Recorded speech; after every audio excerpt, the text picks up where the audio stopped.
Welcome Crusader fans to another edition of the Valpo Coaches Show presented by the South Shore Convention and Visitors Authority. I'm Aaron Levitt. Joining me today, volleyball head coach Carin Avery. Carin, thank you for being with me. Thank you. Coming off of opening weekend, getting into the rhythm of the season. Opening weekend, you went 2-1, a couple 4-set wins and a 5-set loss. So some positives, some negatives, but can you talk a little bit about that opening weekend? And obviously you want to win every time out, but you look at the box scores, you get 14 players, you know, all a good amount of playing time. You throw a lot of different combinations out there. How important is it at this point in the season, you know, when you've been training in preseason for so long, to be able to get a look at so many players, so many different lineups?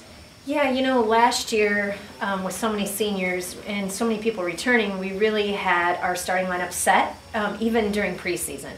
It was pretty obvious who was going to play at the time and who was going to be role players for us. So this year, though, losing the 5 seniors like we did, and our sophomore class gaining so much experience last year, and with Nicole Lambert, our other transfer that came in last year, gaining a lot of experience, our depth and our newcomers this year has been unbelievable, and they have been fighting tooth and nail for a spot on the floor. And honestly, we've tried several different lineups in preseason, just in the gym, and a lot of different lineups worked and some didn't. So I still think we're really young and we're trying to just kind of figure it out, and that's really what preseason is for. Yes, you know, you do want to win. Obviously, that's important to us, but you know, trying to get into conference season and win in conference is what's important, and you know, we're really honestly still trying to figure that out.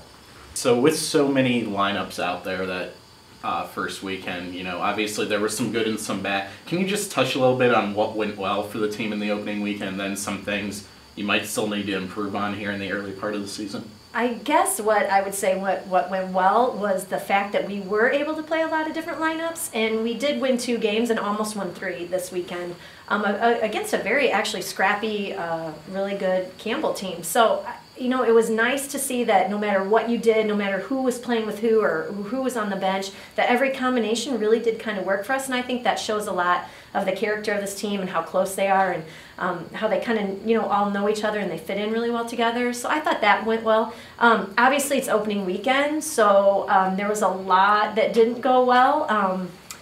You know, it's tough for me. I'm pretty critical, and you know, I think we need to improve in every area. But like I said, opening weekend, it's, you know, you get rid of the jitters. We did play a lot of different lineups, and I think things will start coming to us as the weeks progress. But you know, like I said, I'm proud of them for, you know, playing so many different people, and for us really doing a really good job every time there's a new lineup, and I think that's hard.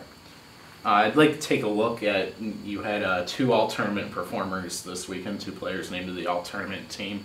First off, Emily Campbell, someone who came in last year. You asked a lot of her as a freshman, and she did a lot as a freshman, playing all the way around the rotation, earning all freshman team honors from the Horizon League.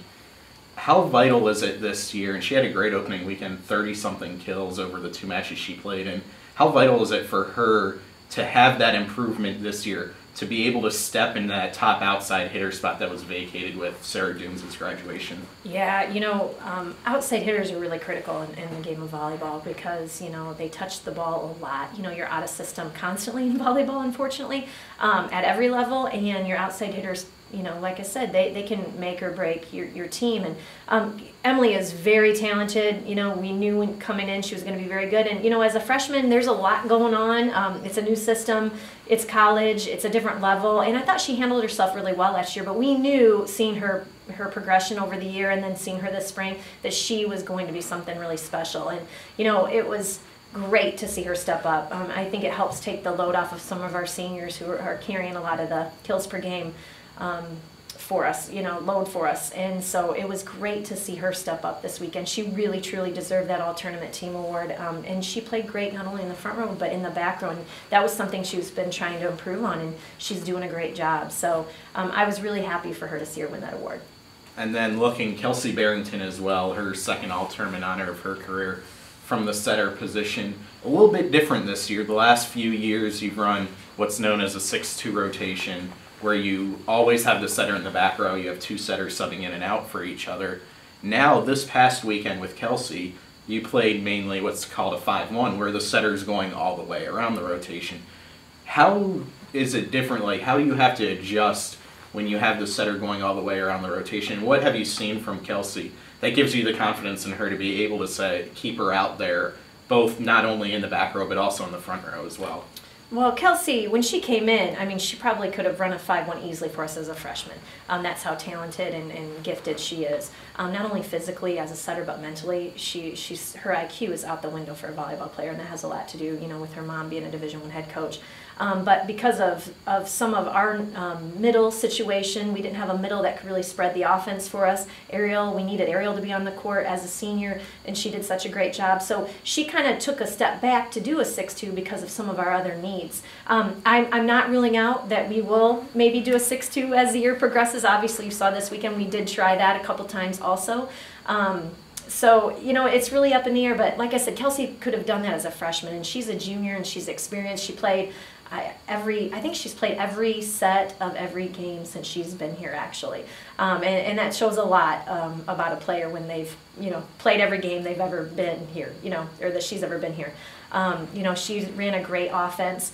This year we're, toyed with the 5-1 because we do have middles now that can kind of spread out the offense for us, and she's done a great job blocking, and so we'll see. But like I said, she's done a fabulous job. Tara Lasky, she's a freshman this year, redshirt freshman, and she's still learning a lot from Kelsey, and so it'll be interesting to see what we do as we progress. But she's been a really good leader for us on the court, and that's another reason why it's hard to take her off, because of her leadership abilities with this young group. She's been outstanding. So it's going to be an interesting year to see what happens. Looking ahead, next couple weekends on the road again, as is the case always, volleyball those first few weekends of the year.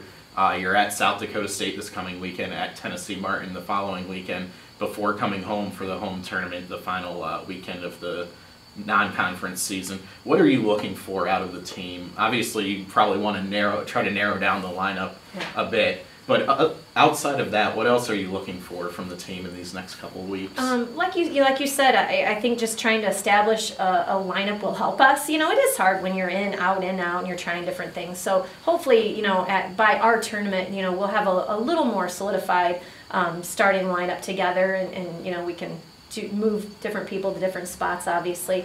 So that's obviously what we're looking for. The tournaments this year, I set them up because I thought at every tournament there's at least 2 or 3 other teams are Horizon League-like.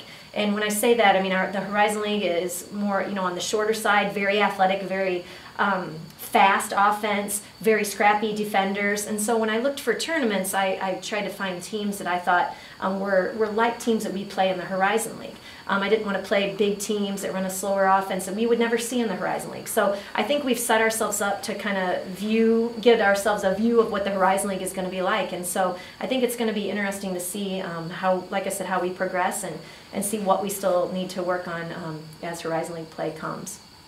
Well, these next 2 weekends for the Crusader volleyball team, at South Dakota State, this coming weekend at UT Martin, the next weekend, live stats for all those games available through ValpoAthletics.com. And Carin, thank you for joining me here today, and good luck these next couple weekends as you move forward in this season. Thank you. Thank you. As always, you can follow the volleyball team on social media.